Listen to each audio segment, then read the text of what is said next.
బేలి మండలంలోని దోస్టల గ్రామ రైతులు డ్రోన్ల ద్వారా ఆధునిక వ్యవసాయ పద్ధతిలో పంట పొలాలకు పిచికారీని ప్రారంభించారు.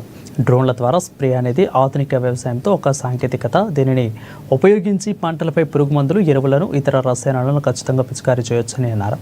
ఇది శ్రమను తగ్గించడంతో పాటు సమయాన్ని కూడా ఆదా చేస్తుందని అన్నారు.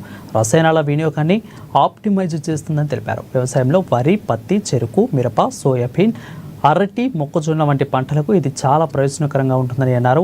మందుల పిచికారీ పనులను నిమిషాల వ్యవధిలోనే పూర్తి చేయవచ్చని పేర్కొన్నారు. ఇక ప్రభుత్వం రైతులకు సబ్సిడీ మీద డ్రోన్లను అందించి శిక్షణ ఇస్తే అధిక ఆదాయం పొందవచ్చని కోరారు.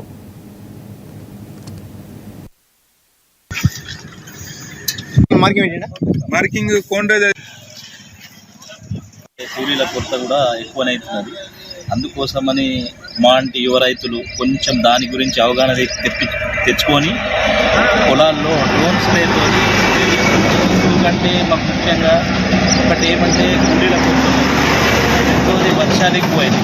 వర్షంతో లోపల పోవాలంటే కూడా కూలీ చేసే ఆయనకు కూడా ఇబ్బంది ఉన్నది. కాబట్టి ప్రత్యామ్నాయంగా ప్రత్యామ్నాయం నేను చూస్తున్నాడు. అందులో భాగంగానే ఈ డ్రోన్తో లేదా స్ప్రే చేస్తున్నాం. ఎందుకంటే కొంచెం ఇప్పుడున్న రైతులు మొత్తం కొంచెం ఎడ్యుకేటెడ్ ఉన్నారు, మంచి ఎడ్యుకేటెడ్ కూడా వాళ్ళు కూడా వ్యవసాయం చేస్తున్నారు. కాబట్టి ఈ డ్రోన్ వినియోగం ఎక్కువైతున్నది, రోజుకు ఎక్కువైతున్నది. అయితే ఇంకొకటి ఏమంటే ప్రభుత్వం ద్వారా ఏమన్నా యువ రైతులకు సబ్సిడీ ఇచ్చి ఇంకేదైనా ట్రైనింగ్ సెంటర్లు పెట్టి అట్లా చేస్తే ఇంకా మంచిగా ఉంటుంది, రైతుకు హెల్ప్ఫుల్ అవుతుంది. ప్లస్ రైతుకు సేవ అంటే ఉపాధి దొరుకుతుంది, అన్ని విధాలుగా పర్ఫెక్ట్ అవుతుంది, వ్యవసాయం కూడా పర్ఫెక్ట్ అవుతుంది. చేను పక్కన డ్రోన్ చూసి మేము కూడా ఈ డ్రోన్ని వాడుతున్నాము.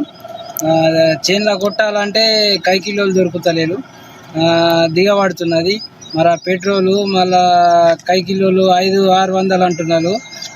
ఇది మనకు డ్రోన్ కొంచెం సౌలత్ ఉన్నది, కానీ ఇబ్బంది లేదు. కష్టకారికి తక్కువ సమయంలో పని అవుతున్నది.